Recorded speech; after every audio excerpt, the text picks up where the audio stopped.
하나님의 심판의 경고의 말씀이 있는데요. 이스라엘이 타락이 어느 정도인지를 1절 앞부분에서 여러 부류의 사람들을 통해서 우리에게 알려주고 있습니다. 1절 앞부분 보시게 되면 등장하는 인물들이 제사장이 나오죠. 제사장들아 이를 들으라 할 때 들으라 하는 내용은 하나님의 심판입니다. 심판의 메시지를 들어야 된다 하는 것이고요. 두 번째 소개되고 있는 부류의 사람들이 이스라엘 족속들아. 이스라엘 족속들 하면 기본적으로는 이스라엘 백성들 전체를 다 가리키는 것이고, 많은 이제 학자들은 그 가운데서도 상류층의 백성들 이렇게 이야기하는데요. 전체를 다 보셔도 되겠습니다. 이스라엘 족속들아 깨달으라. 심판의 메시지가 전달되고 있는 이유를 깨달으라는 거죠. 그 다음 나오는 사람들이 왕족들입니다. 왕족들아 귀를 기울여라. 너에게 심판이 있다 하는 이런 이제 말씀들인데요. 이런 걸 보게 되어지면 이제 종교 지도자들이 되었든 정치 지도자들이 되었든 아니면 일반 서민에 이르기까지 총체적으로 이스라엘 백성들이 타락하고 있다는 것을 이제 알 수가 있고, 당연히 타락하는 백성들을 향하여 하나님의 심판이 있을 것을 이제 말씀하시죠. 하나님께서는 사랑의 하나님이시기 때문에 가능하면 오래 참으셔요. 오래 참으시지만 계속 참진 않으시죠. 그 이야기는 방치하거나 포기하지는 않으신다는 뜻입니다. 그래서 반드시 이스라엘 백성들의 교정 바르게 될 것과 회복을 위하여서 징계를 이제 말씀을 하시죠. 이것은 이스라엘 역사 전체에 걸쳐서 보게 되어지면 이스라엘 백성들의 타락과 하나님의 심판이라고 하는 이 공식이 반복된다는 사실을 알게 됩니다. 우리 인류 최초의 조상인 아담과 하와가 하나님의 말씀을 어기고 타락하게 되었을 때 그 징계의 결과로 에덴 동산에서 쫓겨나게 되죠. 그런가 하면 노아 시대를 보게 되어지면 죄가 세상에 가득하게 되잖아요.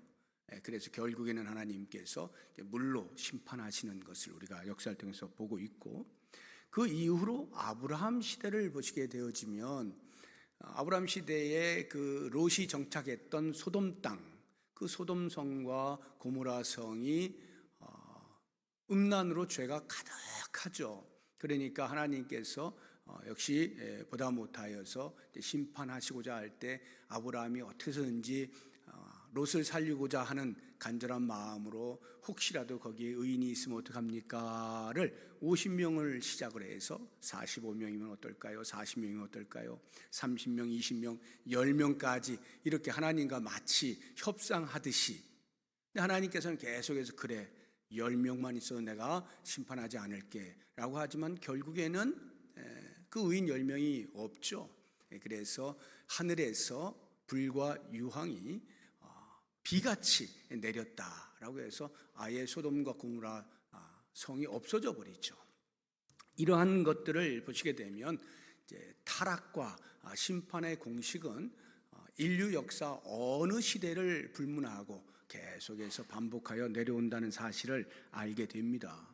지금 호세아 선지자가 활동하던 이 시대, 북이스라엘의 때에도 역시 마찬가지로 타락이 극에 달하게 되는 거예요. 그러니까 하나님께서 드디어 이제 심판의 메시지를 호세아를 통해서 전달을 하시는 건데요. 그 당시의 타락의 현상들이 어떤 것들이 있는지 오늘 말씀을 통해서 한번 보게 되면요. 먼저 1절 뒷부분을 한번 보세요.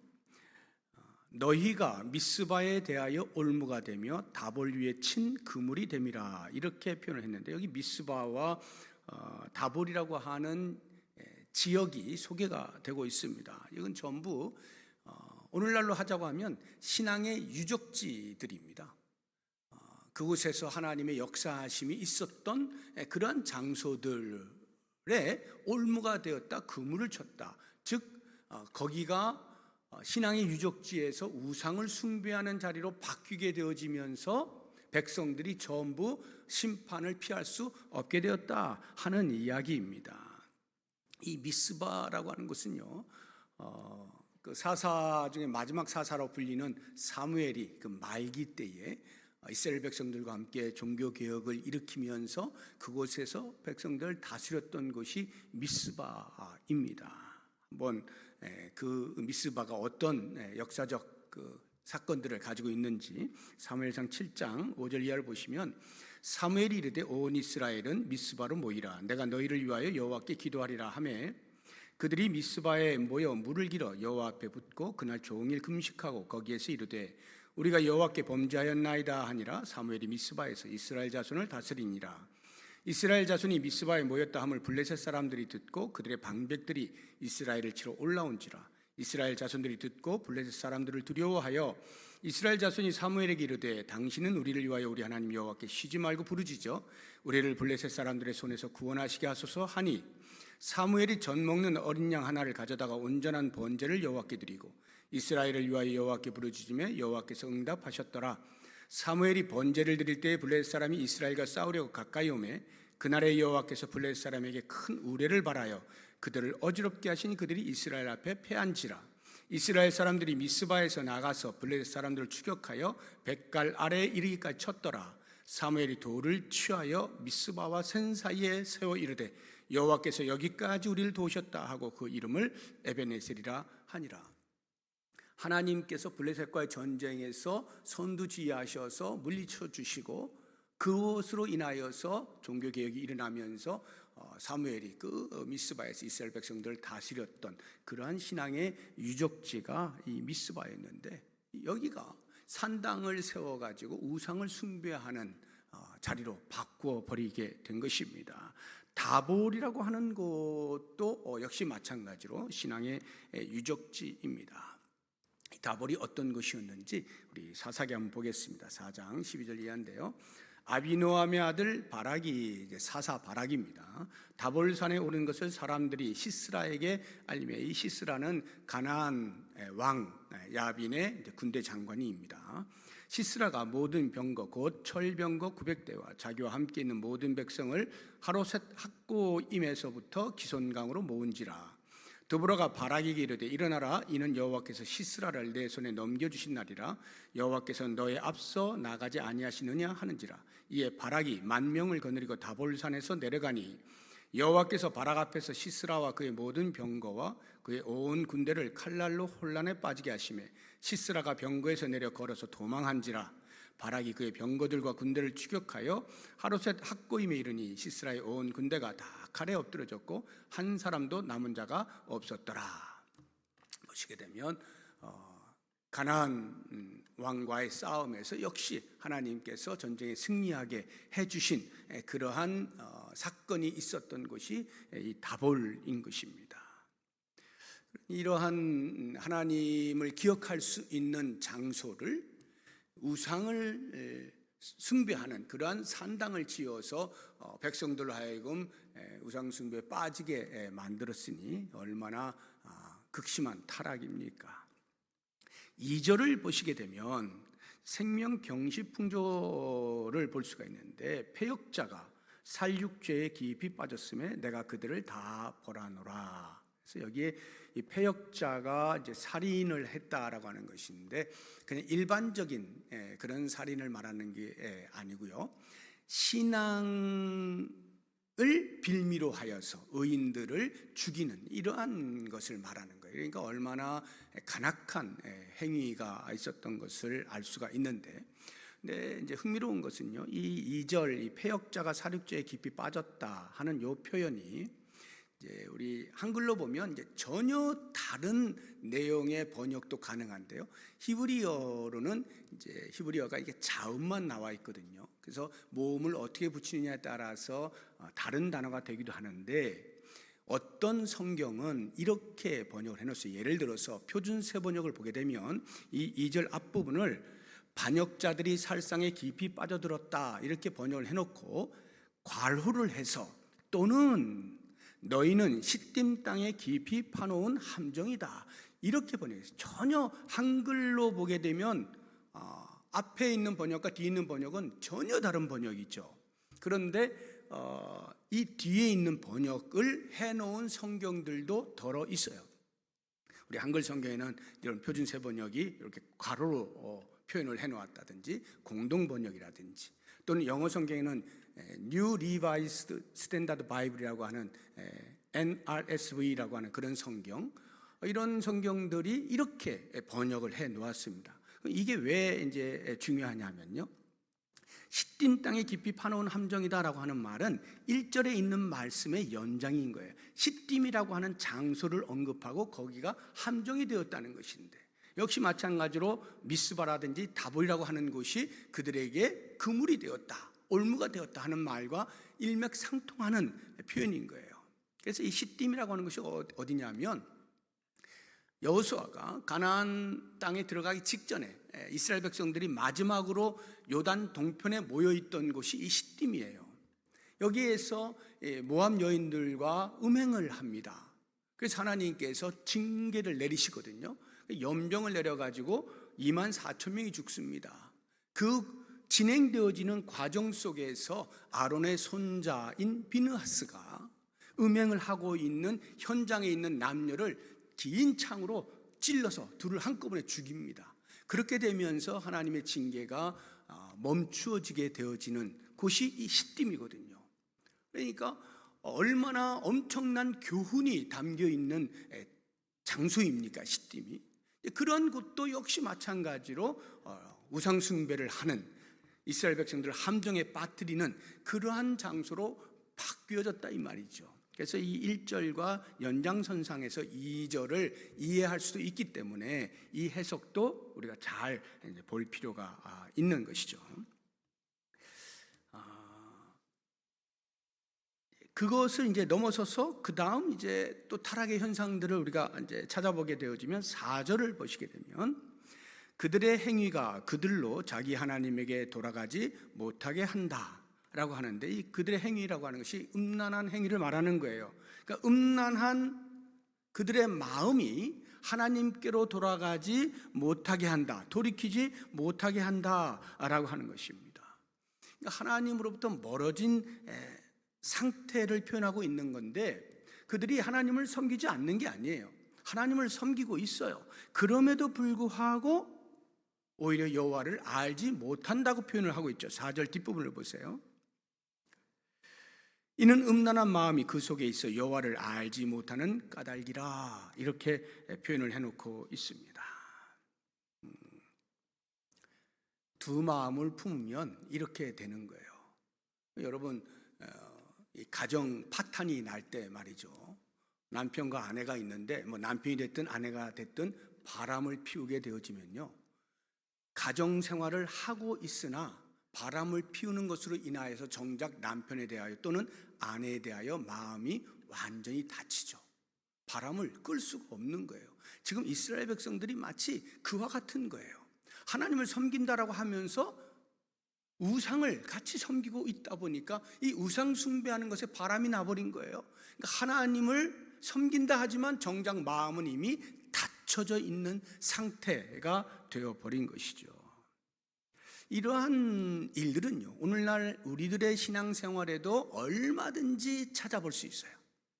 그래서 사도 바울이 우리에게 이렇게 경고의 메시지를 주는 것이 로마서 12장 2절에 나오죠. 너희는 이 세대를 본받지 말고, 이 세대, 세상의 풍조와 사상들, 이런 것을 본받게 되어지면 하나님으로부터 마음이 멀어진다는 거예요. 닫힌다는 거예요. 오직 마음을 새롭게 함으로 변화를 받아 하나님의 선하시고 기뻐하시고 온전하신 뜻이 무엇인지 분별해내야 하는 거예요.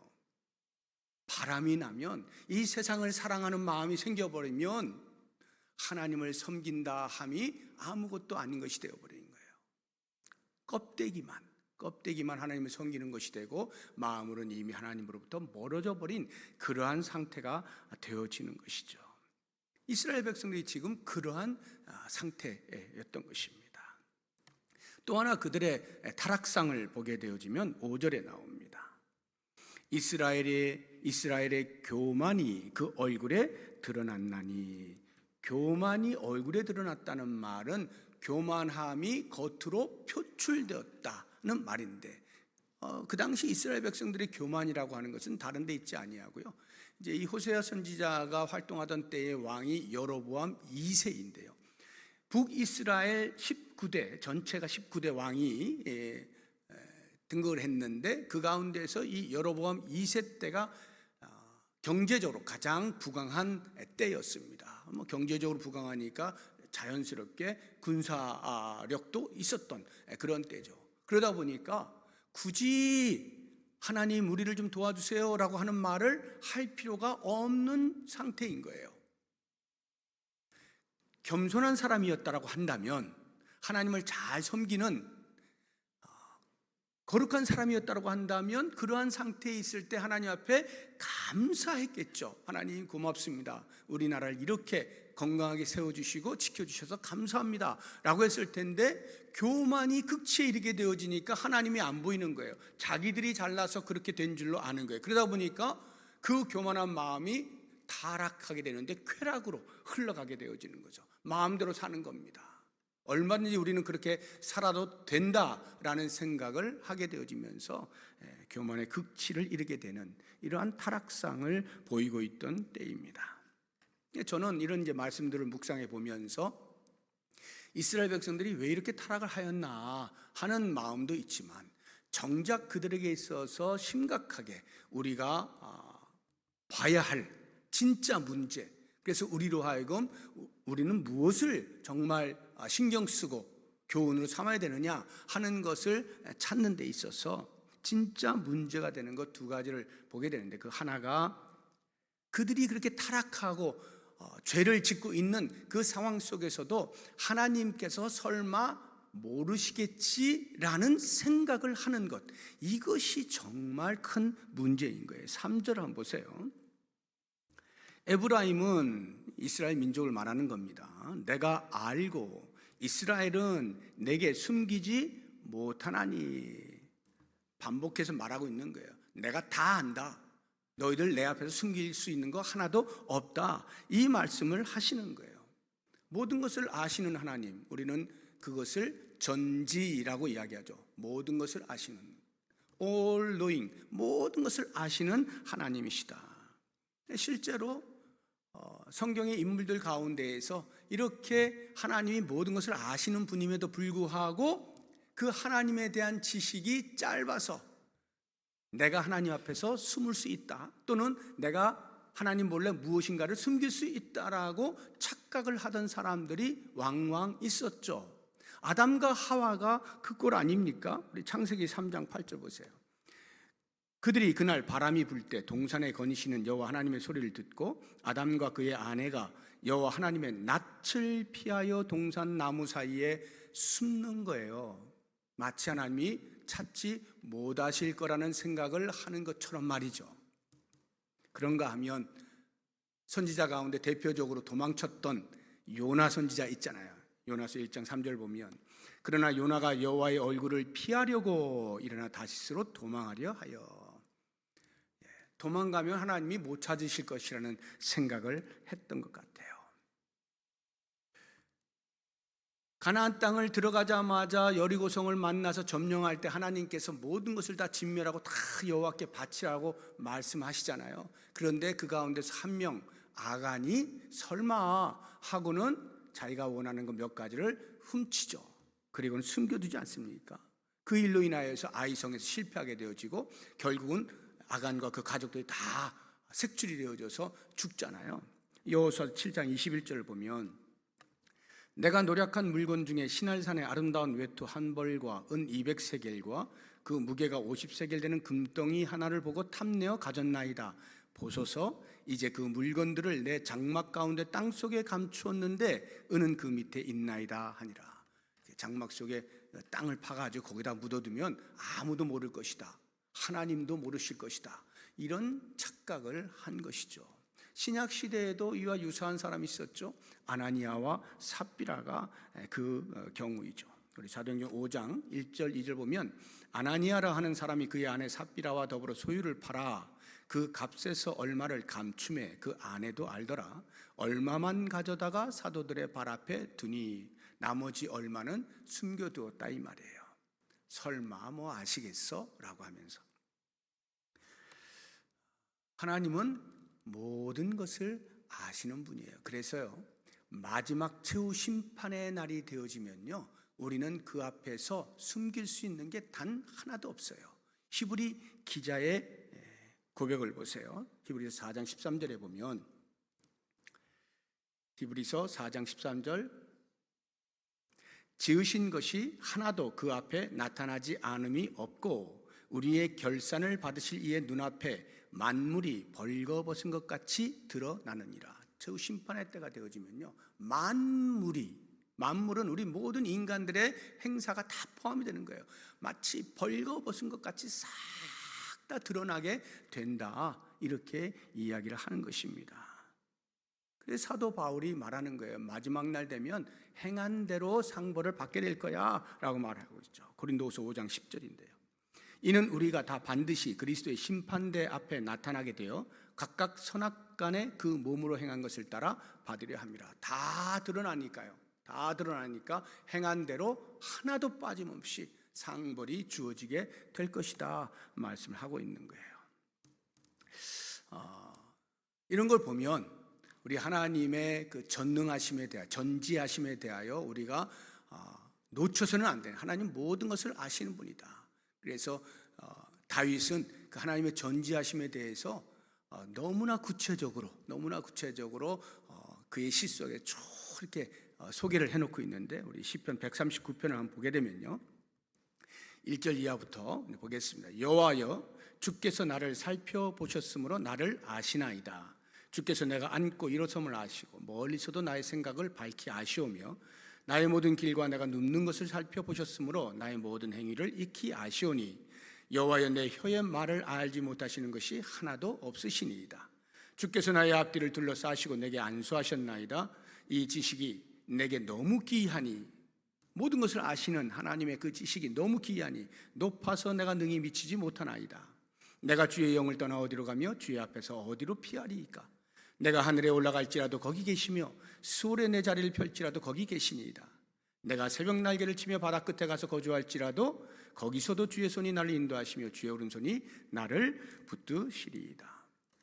아니 계신 것이 없고 모르시는 것이 없으신 하나님을 고백하고 있는 내용이죠.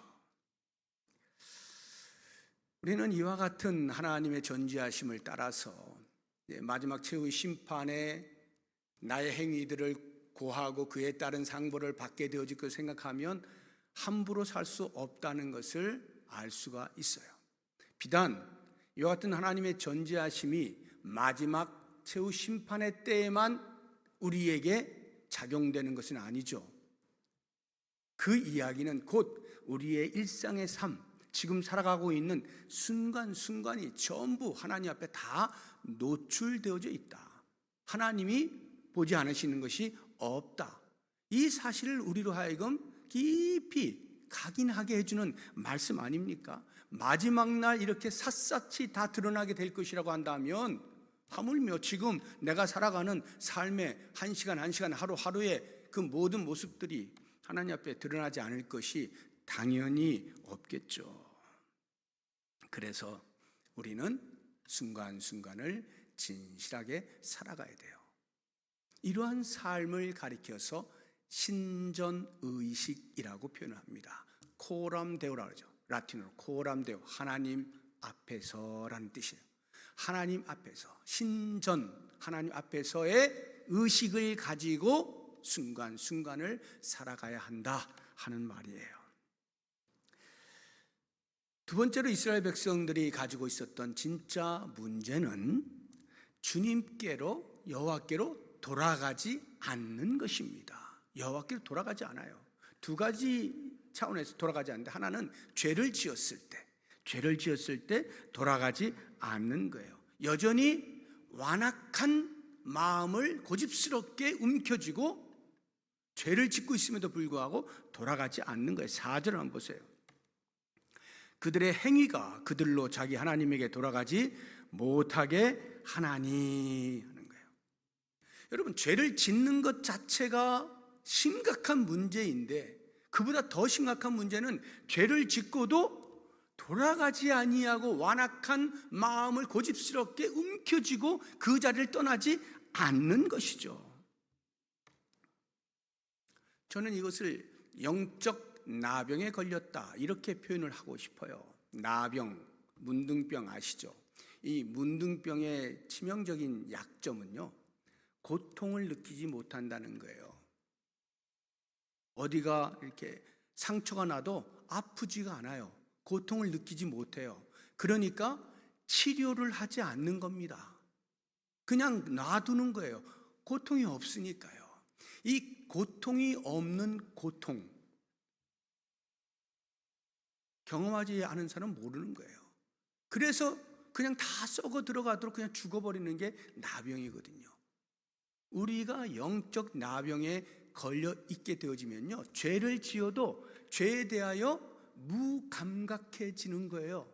그냥 놔둬버리는 거예요. 계속 영적인 나병에 걸려가지고요.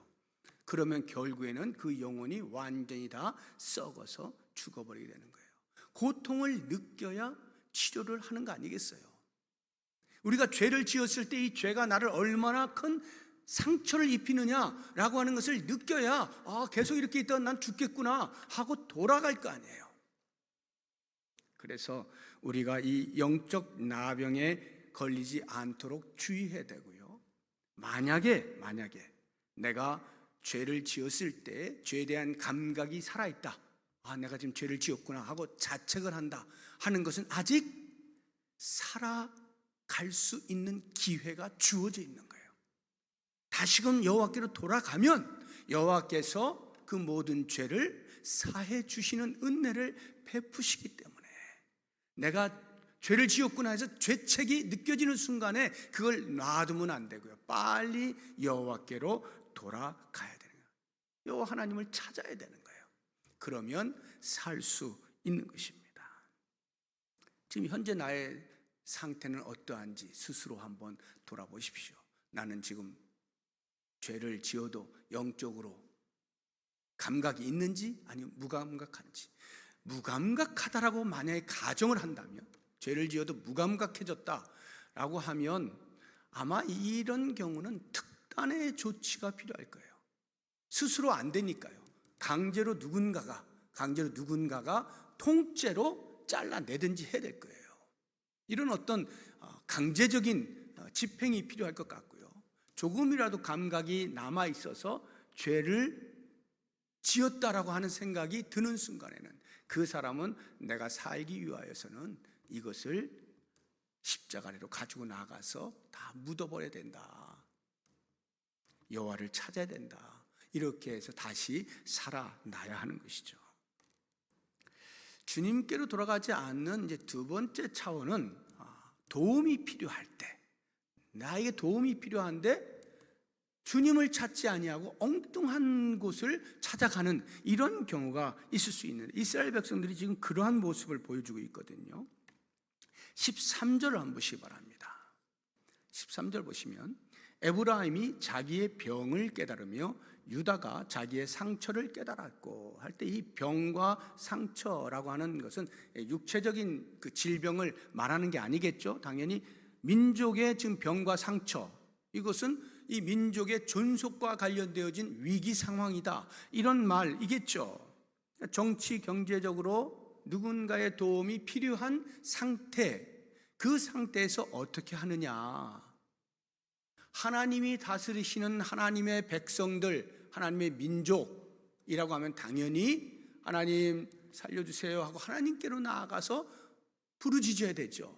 그런데 이스라엘 민족이 그렇게 하지 않았다는 거죠. 13절 다시 보세요.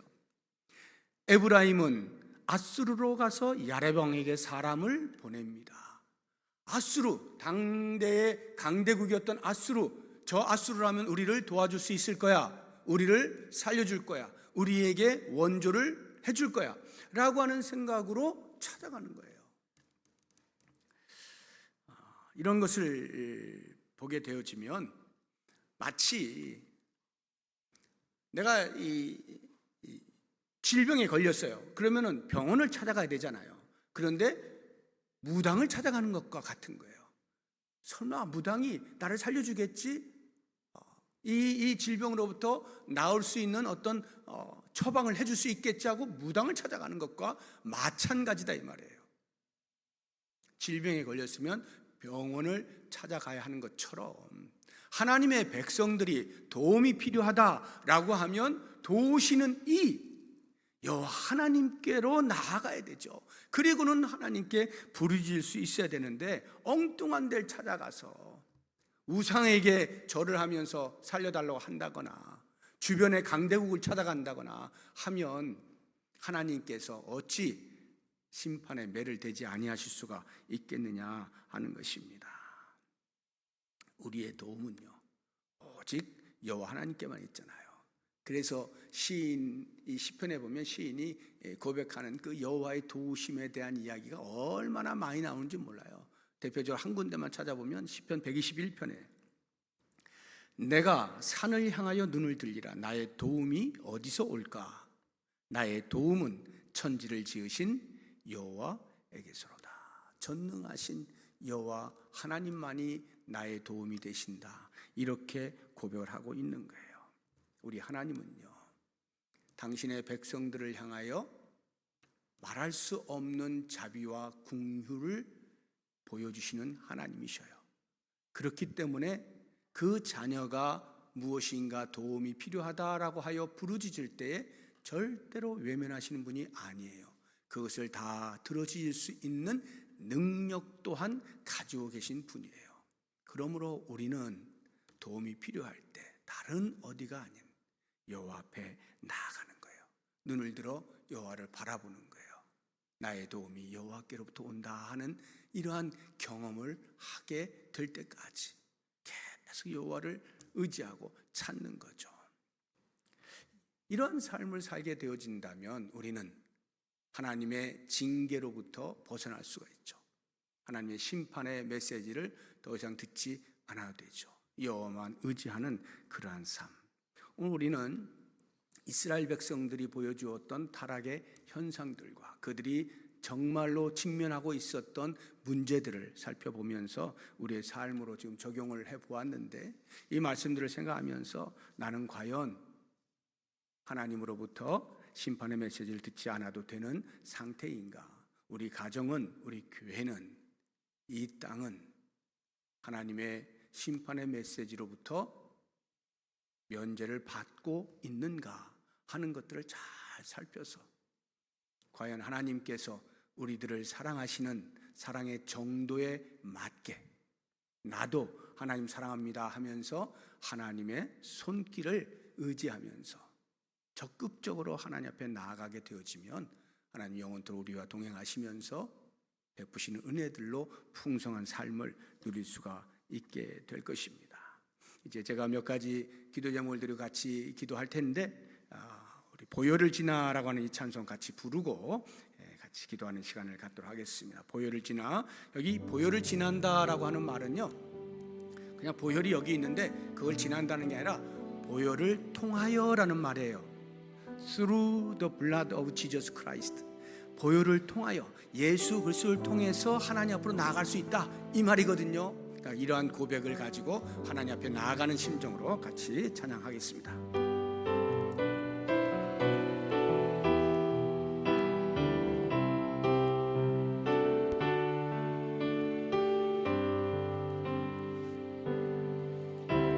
보혈을 지나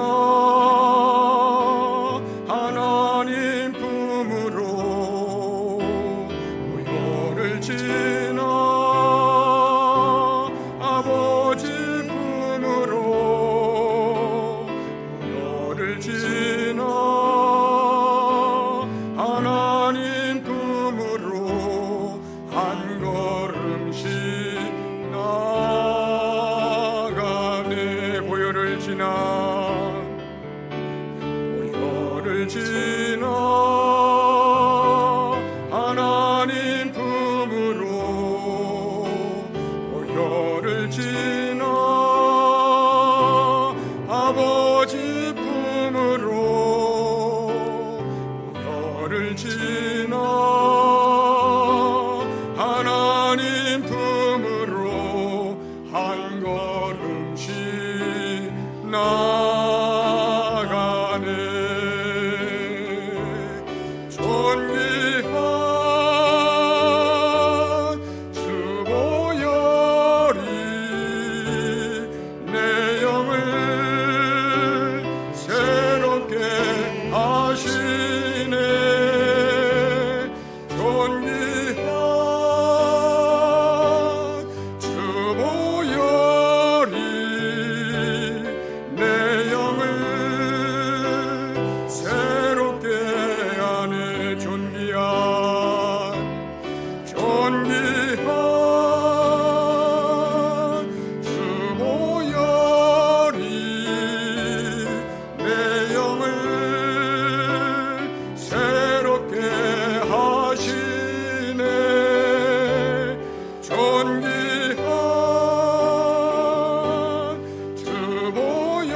걸 보시면서 또 오늘 들으신 말씀을 묵상하시면서 함께 기도하도록 하겠습니다. 먼저 하루하루 순간순간을 진실하게 살게 하소서.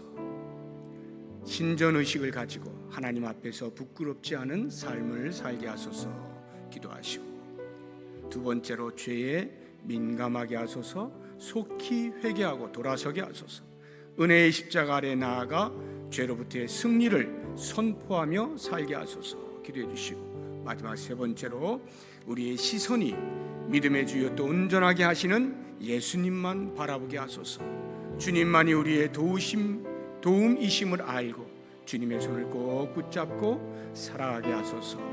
이와 같은 기도의 제목과 들으신 말씀들을 묵상하시면서 다 같이 통성으로 기도하겠습니다. 하나님 아버지, 이 저녁 시간에 주 앞에 나와 엎드려 주께서 우리에게 들려주시는 음성을 귀 기울여 들을 수 있게 하여 주심을 감사합니다. 우리도 모르는 사이에 하나님을 멀리 떠난 삶을 살아가고 있지는 아니한지 돌아봅니다. 오 주님이여, 거짓으로 명으로 일삼았던 우리의 모습들을 용서하여 주시고 하루하루 순간순간 진실하게 살아갈 수 있도록 도와주시기를 원합니다. 하나님께서는 모든 것을 아시고 모든 것을 보고 계심에도 불구하고 마치 하나님이 아무것도 보지 아니하시는 것처럼, 아무것도 알지 못하시는 것처럼 내 마음대로, 내 원하는 대로, 내 모습대로, 내 육체의 소욕을 따라서 살지는 아니하여 돌아봅니다. 주님 긍휼을 베풀어 주옵소서. 용서하여 주옵소서. 하나님께서 모든 것을 보고 계시고 하나님 앞에서 진실하게 순간순간을 살아낼 수 있도록 은혜를 베풀어 주시기를 원합니다. 오 주님이여, 심히 부끄럽고 누구에게 내어놓을 수 없는 더러운 죄악의 덩어리들을 주 앞에 다 내어놓습니다. 주님이여, 이 문제를 용서하여 주시고 깨끗하게 사하여 주시고 오직 주님으로 말미암아 새로운 인생을 살아갈 수 있도록 함께하여 주시옵소서.